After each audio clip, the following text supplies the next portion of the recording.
جی ناظرین السلام علیکم. آج کے اس نئے پوڈ کاسٹ میں ہم 3 اہم ڈیولپمنٹس پر بات کریں گے. ایک تو کوہاٹ میں سیکیورٹی فورسز نے دہشت گردی کی کارروائی کو ناکام بنا دیا جس سے بہت بڑی تباہی ہو جاتی. دوسرے جانب پشاور شہر میں ایک اہم ڈیولپمنٹ ہوئی ہے.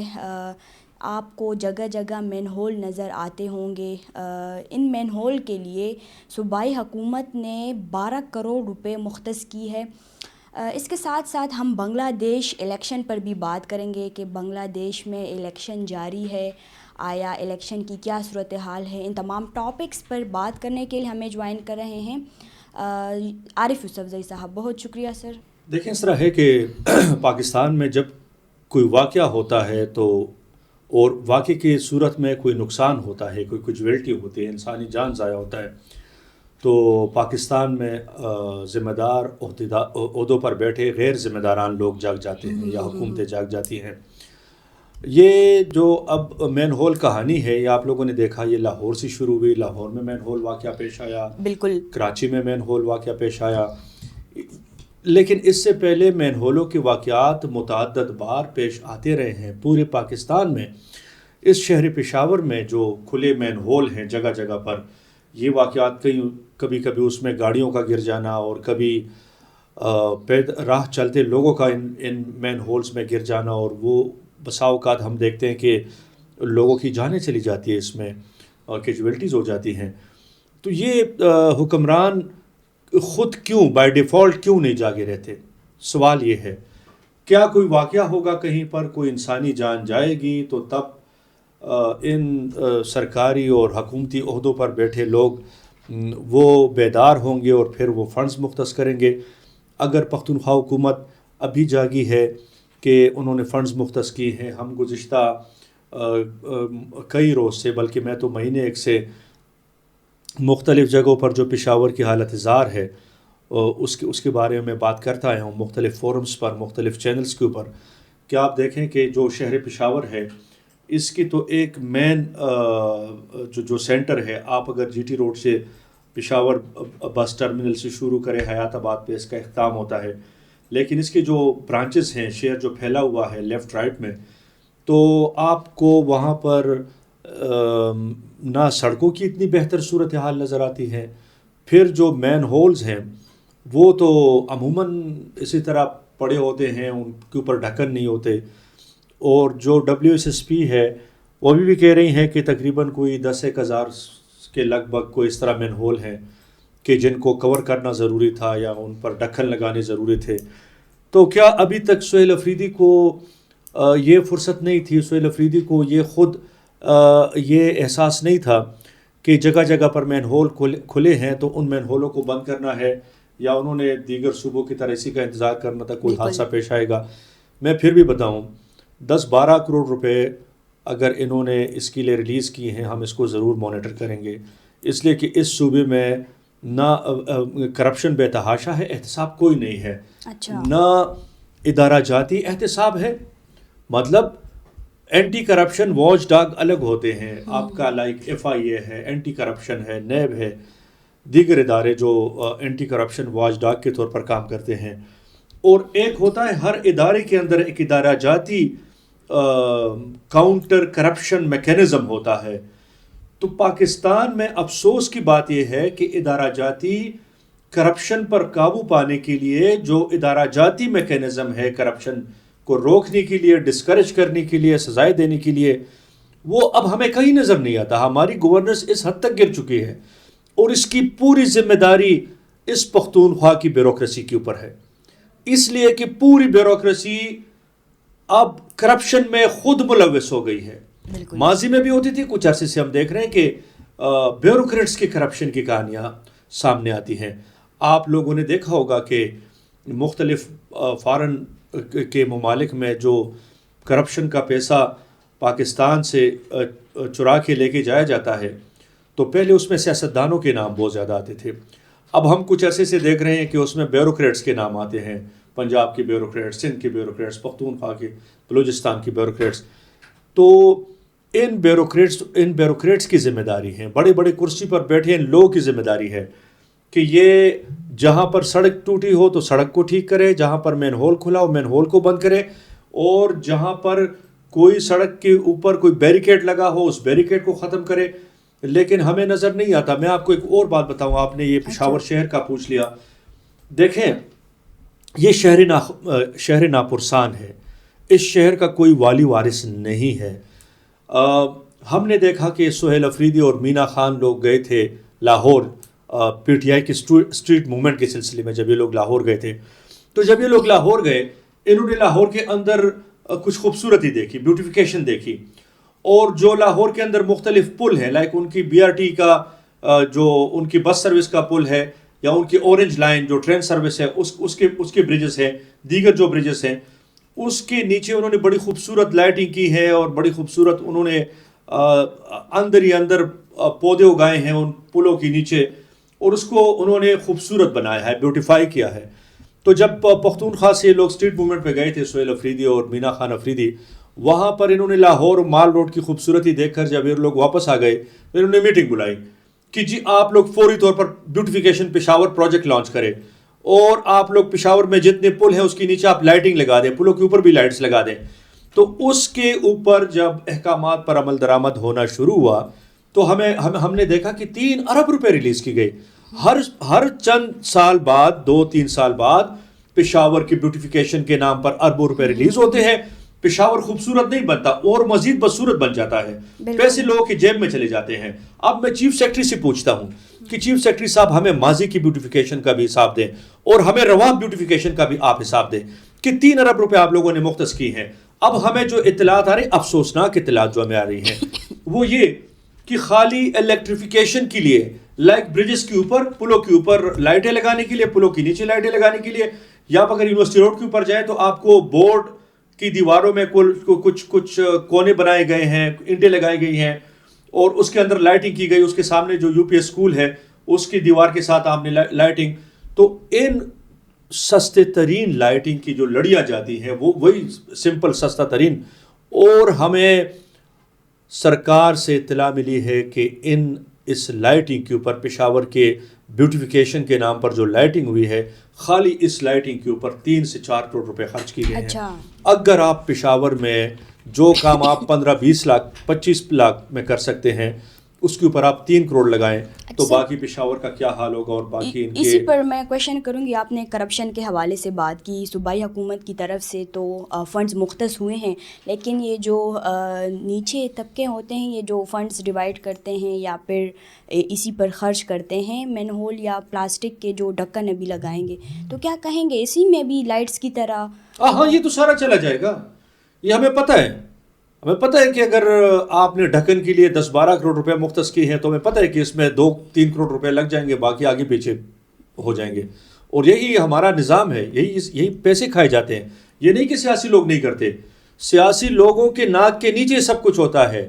پختونخوا میں PTI کی 13 سالہ حکومت میں مجھے مشکل سے ایسا کوئی وزیر نظر آئے گا کہ جو یہ دعویٰ کرے گا کہ میں نے 1 روپیہ کی کرپشن نہیں کی.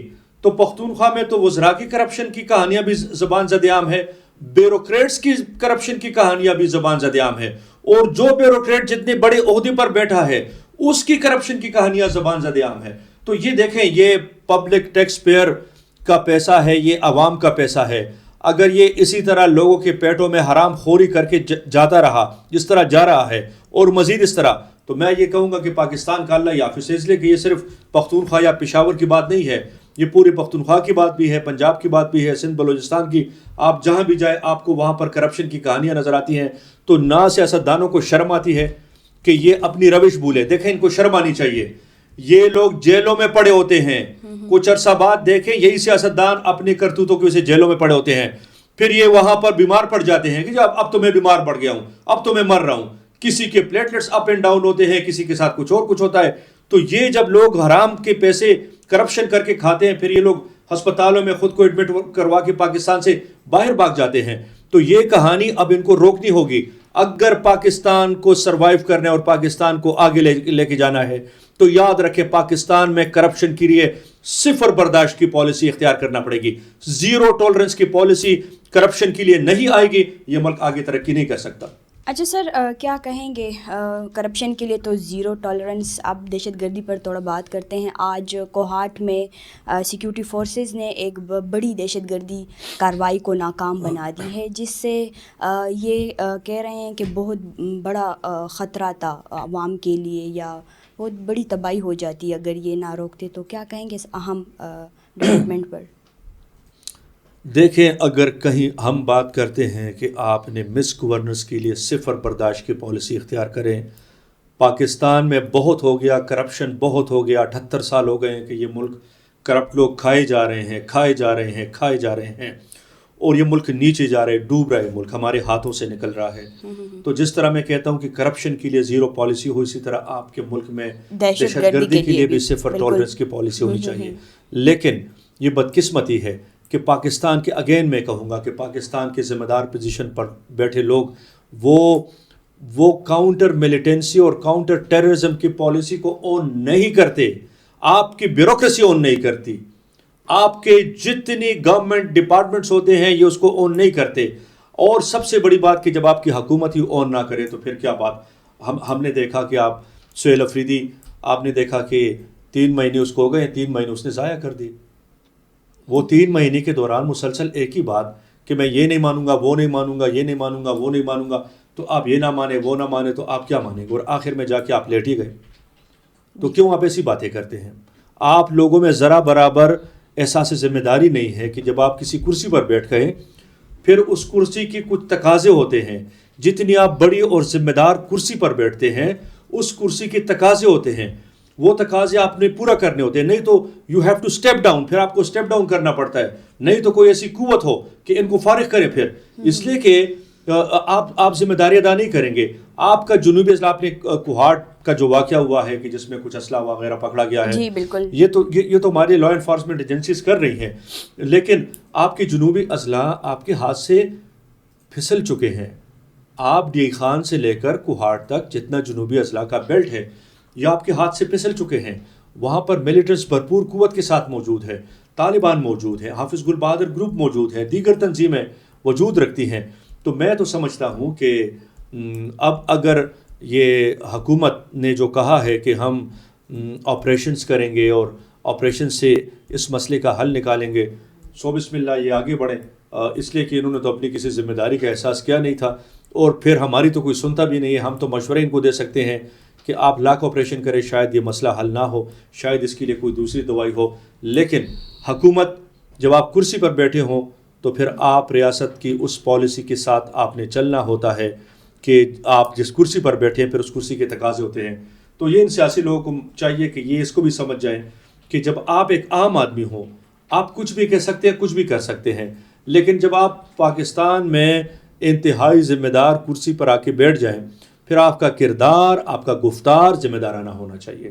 اچھا سر، آخری سوال پوچھوں گی. بنگلہ دیش کے الیکشن پر کیا کہیں گے؟ وہاں پر 2 پارٹیز جو الیکشن لڑ رہی تھی، بی این پی اور جماعت اسلامی، تو کیا کہیں گے آپ الیکشن کے حوالے سے؟ بی این پی کے چانسز بہت زیادہ ہیں کیونکہ ان کو جو ہے وہ انڈیا سپورٹ بھی کرتی ہے، جبکہ جماعت اسلامی پرو پاکستانی ہے، اور پاکستان کا انٹرسٹ بھی اس دفعہ جو الیکشن میں بہت زیادہ ہے. تو کیسے سمجھتے ہیں اس پورے صورتحال؟ پاکستان کے لیے کوئی تھوڑی سی سیٹ اپ سیٹ ہو گیا وہاں پر کہ اگر یہ جو Indian inclined B N P ہے اگر یہ کامیاب ہوتی ہے تو ظاہری بات ہے کہ اثر و رسوخ بڑھے گا ہندوستان کا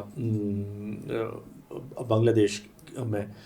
ہم نے کچھ دیکھا کہ بنگلہ دیش میں جب یہ فعال ہوا حسینہ واجد کی حکومت کا، اور جو ایک عوامی تحریک اٹھی، اس عوامی تحریک کے بعد ہم نے دیکھا کہ پہلی دفعہ ہم نے بنگلہ دیش کے اندر پاکستانی جھنڈے لہراتے ہوئے دیکھے. لوگ پاکستانی جھنڈے لہرا رہے تھے. ہم نے پاکستان کے اندر، بنگلہ دیش کے اندر پاکستان زندہ باد کے نعرے بھی دیکھے. ہمیں لگ رہا تھا کہ جیسے اب بنگلہ دیش کے شدید ترین تحفظات ہیں پاکستان کے حوالے سے، ابھی بھی وہ کچھ اپنے جو محرومیاں ہیں یا جو ظلم و ستم ہے اس کا ذمہ دار پاکستان کو ٹھہراتا ہے. تو ہم تو سوچ رہے تھے کہ جو عوامی مزاحمت کے ذریعے وہاں پر تبدیلی آئے گی تو پرو پاکستان تبدیلی آئے گی.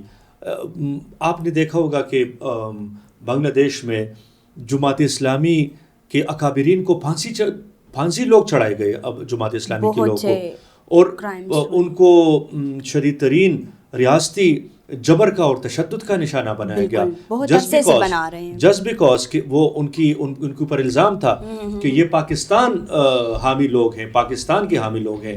تو ان کے اوپر یہ آپ لوگوں نے دیکھا کہ وہاں پر ان کے اوپر تشدد بھی ہوئے، لوگ پھانسی بھی چڑھے، لوگ جیلوں میں بھی ڈالے گئے جماعت اسلامی کے ایسے کچھ اور لوگ.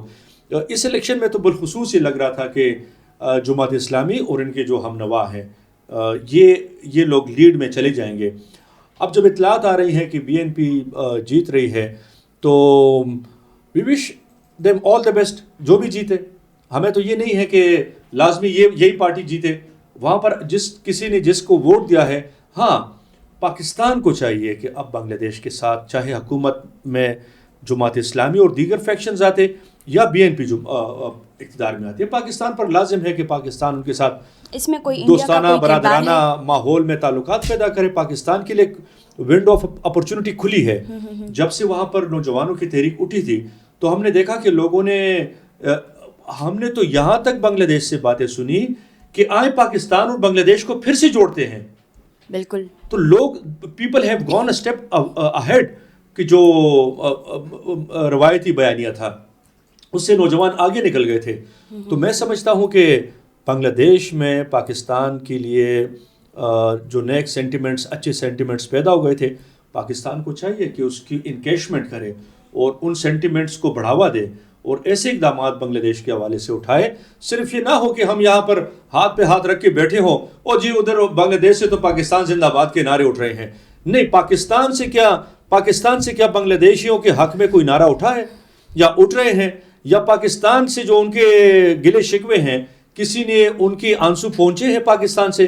تو اب میں سمجھتا ہوں کہ پاکستان کو کشادہ دلی سے ان نتائج کو بھول کے کہ BNP جیتتی ہے، جماعت اسلامی جیتتی ہے، دیگر پارٹیاں جیتتی ہیں، اس سے قطعی نصر ہمیں پاکستان کو بنگلہ دیش کے ساتھ بہترین دوستانہ مراسم قائم کرنے چاہیے اور اس کے لیے پاکستان سے جو بھی ہو سکے یہ ان کو 2 قدم آگے بڑھ کر ان کو کرنا چاہیے. عارف صاحب بہت شکریہ انالیسس دینے کے لیے. ناظرین اگلے پوڈ کاسٹ کے لیے ہمارے ساتھ رہیں. آج کے لیے ہمیں دے اجازت. اللہ حافظ.